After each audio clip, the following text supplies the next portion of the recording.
rendido estou a ti, Senhor. Tu és meu Rei e meu Senhor. Eu trago a ti o meu louvor em sacrifício a ti, meu Deus Altíssimo,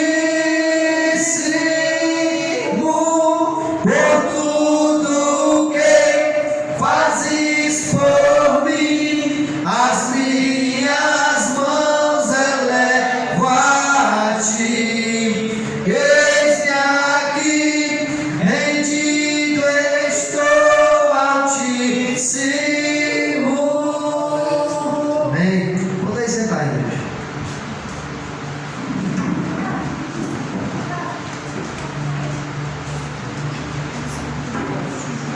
Graças e paz, irmãos. Que bom estarmos aqui. Que o seu Deus, irmãos, possa reinar em nossas vidas. Irmãos, vamos abrir nossas Bíblias lá em 1 Coríntios, carta a Coríntios, primeira carta, 1 Coríntios, capítulo 2, a partir do versículo 10. 1 Coríntios, capítulo 2, a partir do versículo 10.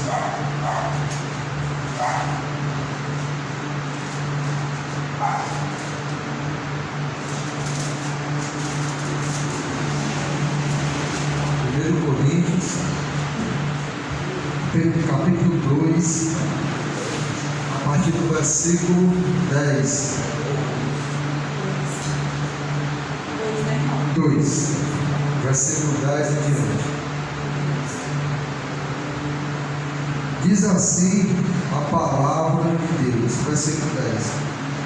Mas Deus nos revelou pelo seu Espírito, porque o Espírito penetra todas as coisas, ainda as profundezas de Deus. Porque qual dos homens sabe as coisas do homem, senão o Espírito do homem que nele está? Assim também ninguém sabe as coisas de Deus, senão o Espírito de Deus. Versículo 12, irmãos. Mas nós não recebemos o Espírito do mundo, mas o Espírito que provém de Deus, para que pudéssemos conhecer o que nos é dado gratuitamente por Deus. Só até aqui, irmãos, por enquanto. Irmãos, parece que nós estamos vendo aqui, eu vou usar esse termo, mas que você entenda, 3 tipos de espírito. Qual é o primeiro espírito que nós estamos vendo aqui, nesse texto que nós vemos? O Espírito de Deus que penetra todas as coisas. E qual é o outro espírito que nós estamos vendo aqui? O espírito individual de cada um de nós. E o terceiro espírito que é mencionado aqui é o espírito do mundo. O espírito, vamos dizer, da desobediência.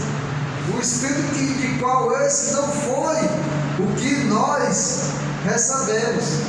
Então nós estamos vendo aqui o Espírito do homem e o Espírito Santo de Deus. Começando pelo predominante e o Espírito Santo de Deus.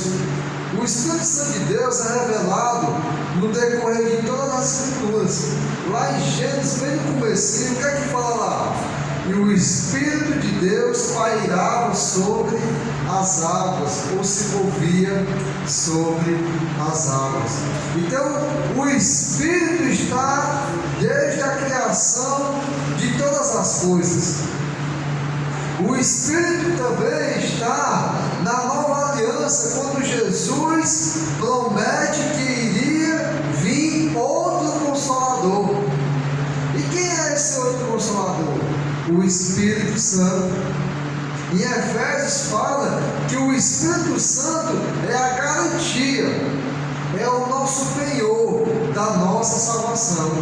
É como se o Espírito Santo de Deus, pela promessa de que isso não iria ser retirado, é o penhor, é a garantia que você pode sim obedecer a Deus, que você vai ser ressuscitado, que você vai ter a vida eterna, que você tem a garantia de todas as promessas que o Senhor tem para a humanidade.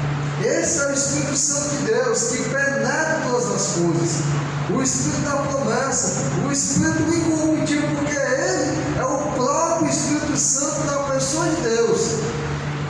E infelizmente muitas crenças, muitas seitas acreditam que o Espírito Santo de Deus é apenas uma força, é apenas um agente de Deus, e a Bíblia não fala nada disso. A Bíblia mostra que é o Pai, o Filho e o Espírito Santo. São três pessoas ligadas, são três pessoas que formam uma unidade. Não existe dizer que o Espírito Santo é maior que Deus, ou que Deus é maior que o Espírito Santo, ou que o Espírito Santo é maior que Jesus, ou que Jesus é maior que Deus. Não. Porque com Deus, irmãos, não existe essa hierarquia. No padrão de vida de Deus, onde nós temos o Pai, o Filho e o Espírito Santo, eles têm tudo em comum. Eles, sendo três, formam apenas um. E eles estão sempre no consentimento único. Eles estão sempre no mesmo, vamos dizer assim, aos nossos olhos, no mesmo pensamento. Eles sempre estão em conformidade um com o outro. Deus é santo, santo, santo, e o seu Espírito é santo. O seu Espírito o acompanha, o seu Espírito está com ele, e o seu Espírito é propriamente dele. E na pessoa de Jesus, nós temos Jesus como Senhor. Nós temos Jesus como aquele que por ele e por ele foram feitas todas as coisas, e sem Jesus nada que foi feito teria sido feito. Jesus é as premissas de tudo. Então, nós temos aqui o Pai, o Filho, o Espírito Santo formando apenas uma unidade. Não tem esse conceito que nós temos em estar se preocupando quem é o maior, quem é realmente o cabeça. No conceito de Deus não existe isso. Então, irmãos, nós falamos e vemos aqui o Espírito Santo de Deus, o Consolador, aquele que está desde o princípio, aquele que tem que ser, irmãos, o predominante em nossas vidas. Eu vou tirar um pouco da sequência do texto e quero falar sobre o espírito do mundo que aqui é mencionado. E qual é, irmãos, esse espírito do mundo? O que Paulo quis falar aqui aos irmãos de Corinto sobre o espírito do mundo? Como foi falado, acreditamos que esse espírito do mundo, vamos dizer assim, o que é o mundo no conceito da Bíblia?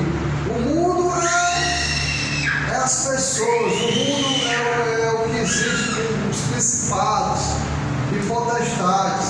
Então esse espírito mudando, esse espírito que está longe do Espírito Santo de Deus, esse espírito que vem do mundo, que vem das trevas, ele não compartilha com as coisas de Deus, ele não consegue ter vínculo, ele não consegue ter sociedade com o Espírito Santo de Deus, porque o espírito do mundo é totalmente o oposto do Espírito Santo de Deus. Vai na contramão do Espírito Santo de Deus. O Espírito Santo de Deus está lá na eternidade, está lá cumprindo e fazendo tudo o que lhe foi confiado, vamos dizer assim, quando ele foi enviado. E Jesus disse que essa é a promessa do outro Consolador, o Espírito Santo. E quando teve, irmãos, o batismo do Espírito Santo, que caiu em toda a humanidade, a promessa que Jesus disse do Espírito Santo. E temos, irmãos, o Espírito Santo que nós recebemos quando nós somos batizados. como foi falado para Nicodemos, aquele que não nascer da água e do Espírito. E qual é esse Espírito se não for o Espírito Santo de Deus? E aí o Espírito do mundo é totalmente o oposto, totalmente o contrário do Espírito Santo de Deus. E ele menciona: ó irmãos, vocês que estão em Cristo, vocês que foram batizados, vocês que nasceram da água e do Espírito, o Espírito que vocês receberam é o Espírito Santo de Deus, não é o Espírito do mundo, não é o Espírito de desobediência, de ira, de contenda, de desavença, de murmuração, não é o Espírito de prostituição, não é o Espírito maligno. O Espírito que vocês receberam é o Espírito Santo de Deus. Não tem nada a ver com o Espírito do mundo, não tem nada a ver com o conceito do mundo, é totalmente diferente. E aí, irmãos, é onde vai ter que ter a ligação, onde agora eu vou falar, vamos dizer assim, do terceiro ponto. O espírito individual de cada um de nós. É como se fosse assim, irmãos, ele está perguntando: quem pode conhecer o espírito do outro homem? Às vezes eu conheço uma pessoa de caráter, de ser uma pessoa legal, de ser um bom cidadão, de ser uma pessoa íntegra, de ser um pai de família, de ser um bom trabalhador. Como pessoa, às vezes é fácil identificar um bom cidadão, uma boa pessoa, um cumpridor da lei, uma pessoa que não é uma pessoa desonesta, não é um depravado. Mas, irmãos, na essência, no espírito, aquilo que existe mais profundo de cada um de nós, nós não conseguimos saber nada sobre o espírito do outro homem, do outro ser humano. Nós podemos saber muitas coisas superficiais, sobre integridade até, mas sobre o espírito, a essência que existe em você, que existe em mim, você pode até mentir para mim. Você pode até se esforçar, em alguns momentos você demonstrar ser uma boa pessoa, mas nenhum de nós, irmãos, vamos conseguir discernir o espírito do outro. Mas, irmãos, o Espírito Santo de Deus penetra tudo. Eu posso mentir para o meu irmão, eu posso tentar mostrar que sou um bom cristão, que sou uma boa pessoa, que sou um bom pregador, que sou uma pessoa que louva a Deus, que sou uma pessoa que está agora seguindo os caminhos de Deus. Eu posso, irmãos, às vezes mostrar muitas coisas desse tipo, mas, irmãos, no íntimo, na integridade, no mais profundo, no mais penetrante de nós, é onde, irmãos, cabe a mim e cabe a você estarmos olhando para o nosso espírito. E aquilo que eu consigo esconder em você, aquilo que eu não tenho coragem de revelar para ninguém, tanta podridão no meu pensamento, tanta coisa horrível no meu coração, tanta coisa que eu já fiz no passado, o meu espírito, que às vezes eu tenho vergonha de compartilhar com cada um de nós, mas que desse espírito, irmão, que cabe a mim, que sou eu, na minha essência, que eu possa, irmão, trabalhar e fazer com que o meu espírito individual tenha uma conexão com o Espírito Santo de Deus, e que o meu espírito de ser humano, ele venha se diminuir, ele venha ser quebrantado, para que o Espírito Santo de Deus, aquele que é de Deus, aquele que penetra todas as coisas, ele reine no meu espírito de ser humano, de individual, e que aquele meu espírito, ele não venha ter sociedade com o espírito do mundo, com o espírito com que o meu espírito antes era colega. Entenda uma coisa, como um ser humano individual tem o meu espírito, e no mundo o meu espírito individual era amigo do espírito do mundo. Ele compartilhava com as mesmas coisas erradas do espírito do mundo, do príncipe da potestade do ar. de tudo aquilo que gera a desobediência, de tudo aquilo que afasta o homem de Deus. O meu espírito de sociedade com o espírito do mundo. Mas, irmãos, o que é que está dizendo aqui Paulo? Agora nós não recebemos, o novo espírito que nós recebemos é um espírito novo, é o Espírito Santo de Deus. Não tem mais nada a ver com aquele espírito que o seu espírito conversava, andava e convivia. O espírito que você recebeu quando você decidiu se entregar a Jesus da maneira correta é o Espírito Santo de Deus, que forma, que cria, que é vida e que dá vida e que é o penhor, a garantia que Deus tem para nós. Abra sua Bíblia, irmão, Jó. Vamos para Jó. Jó, capítulo 32.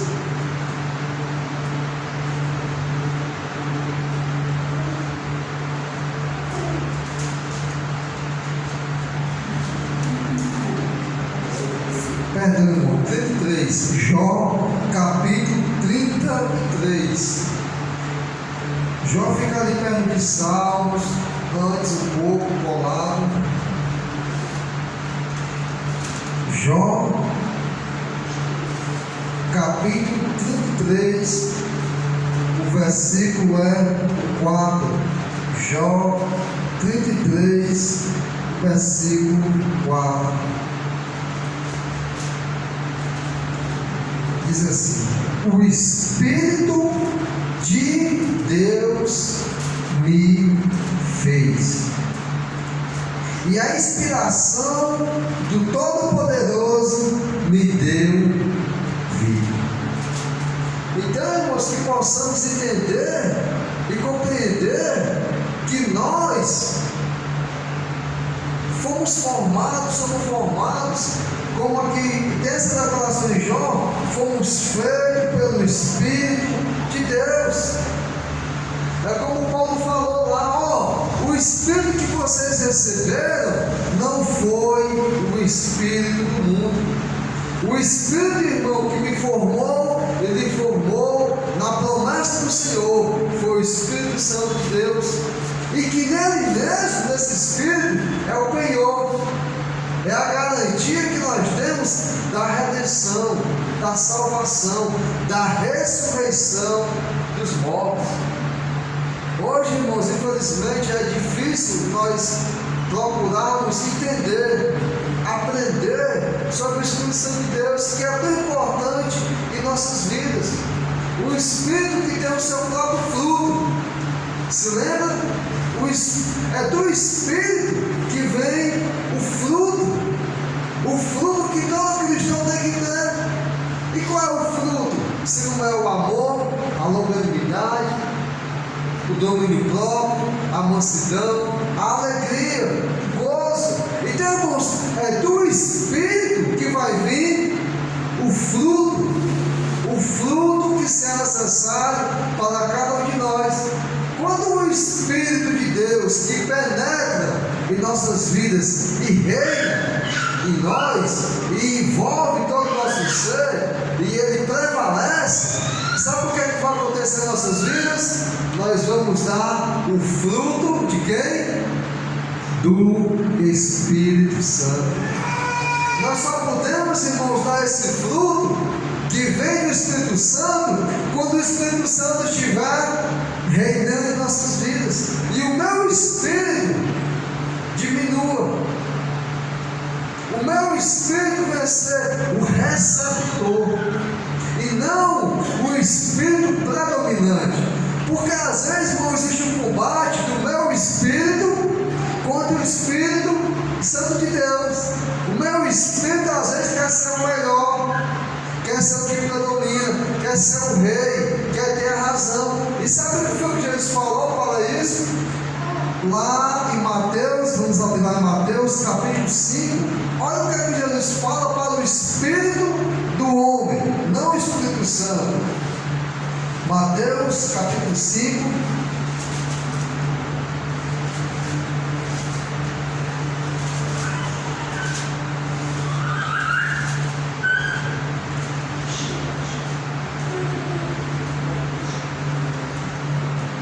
Mateus capítulo 5, versículo 3. Mateus capítulo 5, versículo 3. Olha só como é que Jesus começa e qual é o primeiro ponto que ele traz para um homem, uma pessoa ser bem-aventurado. O que é que Jesus diz? Versículo 3. Bem-aventurados os pobres, em outras versões tem humildes, bem-aventurados os pobres de espírito, porque deles é o reino dos céus. Esse pequeno texto é muito confuso para muitos, porque muitos dizem assim: não, mas eu não tenho que ter o Espírito na minha vida, o Espírito Santo, eu não tenho que ser cheio do Espírito Santo, com certeza. Mas qual é o Espírito? O Espírito de Deus. No meu espírito, irmão, na minha essência, na minha pessoa, como eu, no meu espírito, como é que o meu espírito tem que estar perante Deus? Pobre, humilde, desarmado, sem força, sem potência, sem altivez. Então, irmãos, entenda: se o meu espírito de pessoa individual estiver tão forte, e pensar que não precisa do Espírito Santo de Deus, eu corro um sério risco. Eu estou em perigo. A minha pessoa, o meu espírito, ele tem que estar sempre pobre, desarmado, sem força, para que o Espírito Santo de Deus reine e predomine na minha vida. Porque se o meu espírito, como pessoa, estiver armado e pronto para combater e para não aceitar mais nada, sabe o que é que eu vou fazer com o Espírito Santo de Deus? Pode deixar comigo. Eu sei como eu resolvo a minha vida. Não precisa você se meter na minha vida. Eu sei o que é melhor para mim. Eu sei o que é que eu faço de certo e o que é errado. E sabe, se eu errar, se eu quebrar a cara, é problema meu. Não se mete na minha vida, não. Eu sei o que eu estou fazendo. Eu já sei de maior. Eu já tive muita experiência com isso. E pode deixar a minha vida de mão. Não se preocupe comigo, não. Eu não vou deixar de ir para o culto, não vou deixar de estar no meio dos irmãos, mas na minha vida, ninguém se meta não, porque na minha vida eu resolvo. Às vezes nós dizemos isso diretamente para o próximo e acabamos dizendo isso para quem? Para o Espírito Santo de Deus que quer entrar em nossas vidas. Então, irmãos, não esqueça, nós recebemos, nós somos o Espírito. E esse nosso espírito, ele tem que se associar na questão espiritual com outro espírito. Se eu não deixar que o Espírito Santo de Deus reine na minha vida, eu vou procurar, irmãos, intimidade, amizade com o espírito do mundo. E eu não recebi esse espírito do mundo. O Espírito que Deus me deu foi o Espírito que penetra no mais profundo do homem. O Espírito que Deus me deu foi o Espírito de vida, não o Espírito de morte. O Espírito que Deus me deu foi de confiança, não de murmuração. O Espírito que Deus me deu foi de mansidão, não de agressão. O Espírito que Deus me deu foi o Espírito de perder nesse mundo, porque nesse mundo não é a habitação do Espírito Santo de Deus, e nesse mundo ele perde, vamos dizer assim, para essas coisas do mundo, porque ele sabe que a garantia, a certeza e a morada dele é nos lugares celestiais possíveis. Então, irmãos, nós precisamos entender que o Espírito Santo de Deus precisa reinar em nossas vidas. E para o Espírito Santo de Deus reinar na minha vida, O meu espírito precisa estar desarmado, pobre, com fome, humilde, para que nós venhamos ter sede do Espírito Santo de Deus. Vamos ver aqui algumas passagens para nós entendermos qual é a diferença de uma pessoa humilde de espírito, do seu próprio espírito, e uma pessoa rica, uma pessoa armada, uma pessoa que tem toda a força no seu próprio espírito e que ela confia nela mesma. Abra sua Bíblia em Provérbios, capítulo 16. Provérbios 16, versículo 18 e 19. Provérbios, capítulo 16, versículo 18 e 19.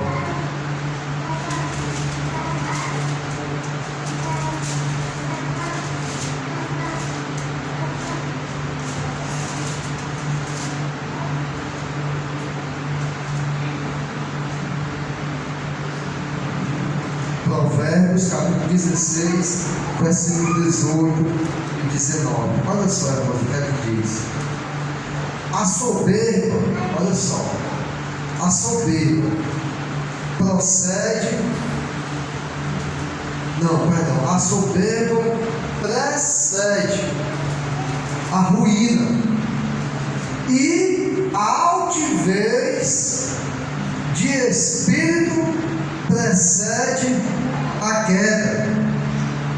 Melhor é ser humilde de espírito com os mansos do que repartir o despojo com os soberbos. Olha só, o altivo de espírito, aquele que confia na sua própria força, ele está precedendo a sua própria ruína. Ele está precedendo a sua própria queda, porque é maldito o homem que confia na força do braço, maldito o homem que confia no homem, e enganoso, irmãos, é o coração do homem. Quem pode encontrar ele?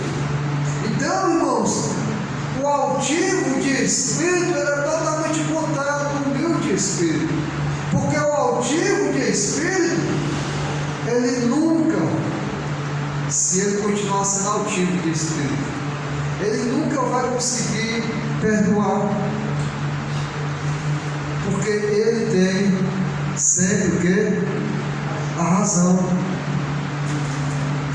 Aquele que se sente melhor do que os outros, ele vai cair, porque ele pensa que todo mundo é pior do que ele, e ele deixa de se vigiar, porque ele pensa que ele é tudo.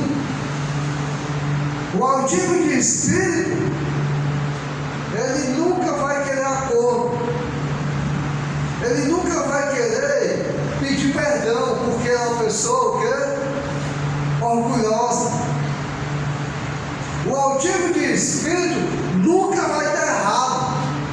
Ele não tem a humildade de dizer, rapaz, eu errei, eu estou errado, porque ele se sente melhor. O altivo de espírito, ele vai querer ganhar as coisas no grito, na força, na violência, porque ele não está disposto a perder. O altivo de espírito, ele nunca vai querer perder em nada, e por ele querer provar que ele está sempre certo e que ele vai ser um vencedor, sabe o que acontece? Ele se corrompe, ele mente, ele mata, ele ofende. Por ele ter a sede, por ele ter a preocupação de nunca ser um perdedor, por ele não ter a humildade de espírito, ele vai fazer qualquer coisa para nunca sair como o perdedor. Totalmente diferente de Jesus. Jesus sendo santo, correto, íntegro. Quando quiseram crucificar, ele foi como uma ovelha muda para o matadouro. Porque Jesus, no espírito, vamos dizer assim, que ele tinha, como pessoa, que ele veio como em carne, ele foi humilde. Jesus, sendo Deus, ele não usurpou ser igual a Deus. Ele fez o quê? Se esvaziou, tomou a forma de homem, de servo, e como servo, ele morreu com a pior morte, que era dada para os piores escravos, ou para as piores pessoas que você possa imaginar, quando ela era condenada ao crime, quando ela era condenada à morte. E a morte de cruz era a pior morte que um ser humano poderia passar.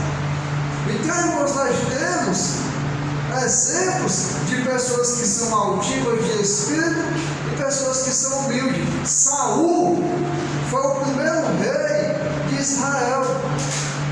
E qual foi o comportamento de Saul? Será que Saul foi humilde de espírito, ou Saul se sentiu como rei, altivo, poderoso, tinha que ganhar de qualquer jeito a batalha? Aquele despojo que Deus disse: mata a vaca, mata o rei, e ele quis ali para ele, e ele pensava que por ser rei, ele poderia ali de alguma forma mudar o pensamento de Deus. Como é que foi o comportamento de Saul? Será que Saul teve humildade? Teve um rei que ele ganhou batalha, Deus era com ele, e um dia ele chegou lá, e sem a permissão, que ele não podia, ele não era sacerdote, ele foi queimar incenso no lugar errado, e ele foi avisado que ele não poderia fazer aquilo, e por ele naquele momento estar altivo, cheio de si, ele foi e queimou incenso, contrariando o mandamento de Deus, contrariando o alerta dos sacerdotes. Ele foi cometido de uma lepra, que era na mesma hora para aquele. Então, às vezes, nós temos que ter cuidado, porque com o tempo, com a caminhada, nós podemos nos sentir altivos, grandes de espírito, e às vezes eu confundo o Espírito Santo de Deus com o meu espírito, e às vezes eu quero que o meu espírito seja melhor que o espírito de Deus, porque eu posso estar armado no meu próprio espírito. E Salmo, irmão, lá sobre o Salmo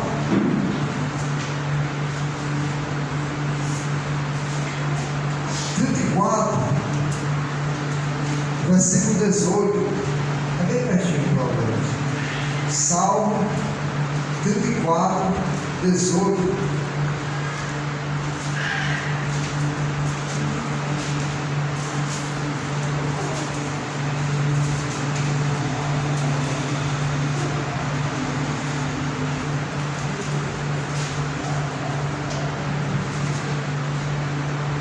Salmo 34, 18.